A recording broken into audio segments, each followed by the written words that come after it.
নমস্কাৰ, মই সুনীল কুমাৰ গুপ্তা, সদৌ অসম ভোজপুৰী ছাত্ৰ সন্থাৰ সম্পাদক, আপোনালোকৰ বন্ধু।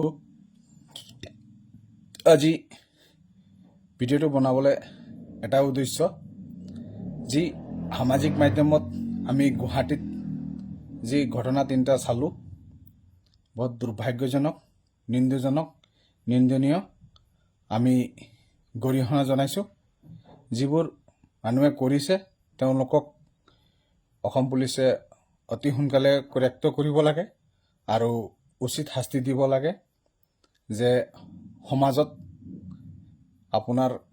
আমাৰ যিটো সমাজত এটা বিভ্ৰান্তি সৃষ্টিটো নহয়। আৰু তাৰে মই অসম পুলিচক অনুৰোধ কৰিছোঁ, দোষীক সোনকালে কৰেক্ট কৰি তেওঁলোকক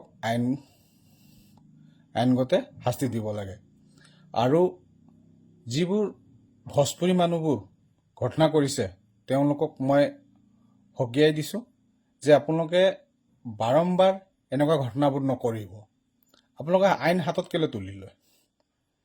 আপোনালোকে নিজকে কেলৈ আইনগত দেখুৱায়, নিজকে কেলৈ শ্বেয়াৰ দেখুৱায়, তাৰপিছত শ্বেয়াৰ দেখুৱাই লুকাই যায় আপোনালোকে। তাৰপিছত আপোনালোকৰ কাৰণে গালি খায় যিবোৰ নিৰ্দোষী মানুহ, যিবোৰ একো কৰাই নাই, যিবোৰ মিলাপকে থাকে। আৰু মই অসমৰ যিমান তেল ডিপু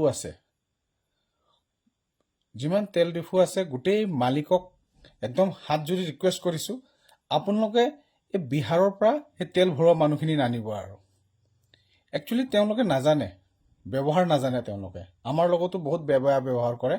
আমি লেকিন একো নকওঁ, তেওঁলোকক বাদ দিয়ক বুলি কয়। তো এইখন অসম হয়। তেওঁলোকে ছমাহ ইয়াত থাকে, ছমাহ পিছত বিহাৰ গুচি যায়। তেওঁলোকে ইয়াক বিহাৰে বুলি ভাবে। তো এই কালচাৰটো, বিহাৰৰ কালচাৰটো ইয়াত আমি নিবিচাৰোঁ।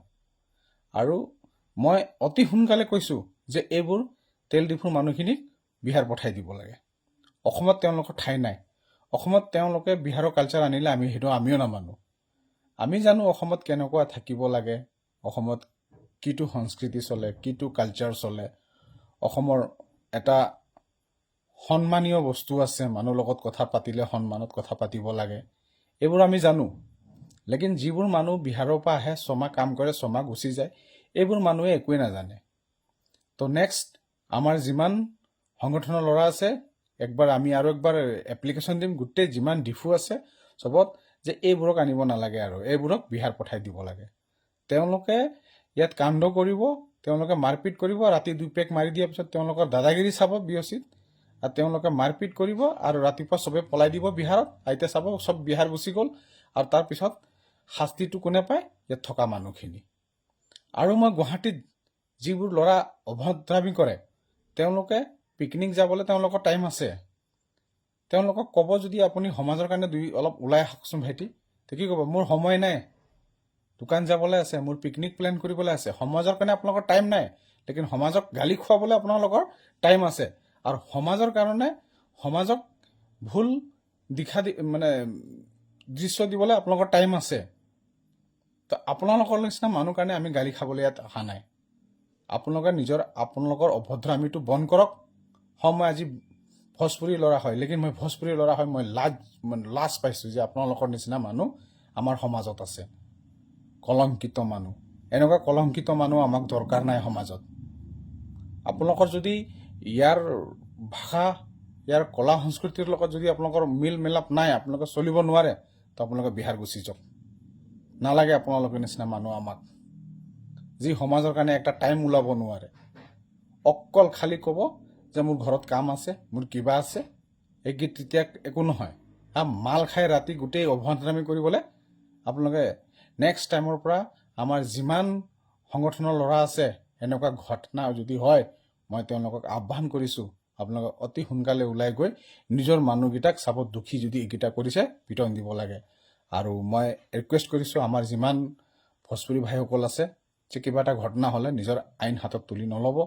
পুলিচ প্ৰশাসন আছে, চবক জনাব, তাৰপিছত পুলিচ প্ৰশাসনে আইনগত ব্যৱস্থা ল'ব।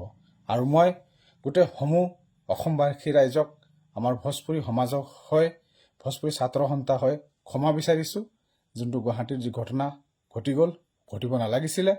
অৱশেষত মই আপোনালোকক আশা দিছোঁ আৰু এটা বিশ্বাস কৰক যে আমি যিমান পাৰোঁ এটা এৱাৰনেছ ষ্টাৰ্ট কৰিম যে ইয়াত থাকিলে চবে মিলিজুলি থাকিব লাগে, আমি ইয়াত হাই কাজিয়াৰে থাকিব নালাগে। আৰু যিবোৰ নতুনকৈ বিহাৰৰ পৰা আহে, ছমাহ থাকে, ছমাহ কাম কৰি গুচি যায়, সেইবোৰৰ লগত আমিও বহুত প্ৰব্লেমত পৰোঁ যে তেওঁলোকে ইয়াত একো কালচাৰ নাজানে আৰু তেওঁলোকে ইয়াত অভদ্ৰামি কৰি গুচি যায়। তাৰপিছত ইয়াত ভুক্তভোগীটো আমি হওঁ। আপোনালোকে তাৰ কাৰণে আমাক দায়ী নধৰিব। আৰু মই আৰু একবাৰ ৰিকুৱেষ্ট কৰিছোঁ তেল ডিপুৰ মালিকবিলাক যে আপোনালোকে এইকেইটাক খেদি দিয়ক। আমাৰ তাত কোনো আপত্তি নাই। এইবোৰ নাহিলে আমি শান্তিহেৰে থাকিব পাৰিম অসমত। অৱশেষত মই চবকে নমস্কাৰ জনাইছোঁ। ধন্যবাদ। জয় আই অসম, জয় ভোজপুৰী।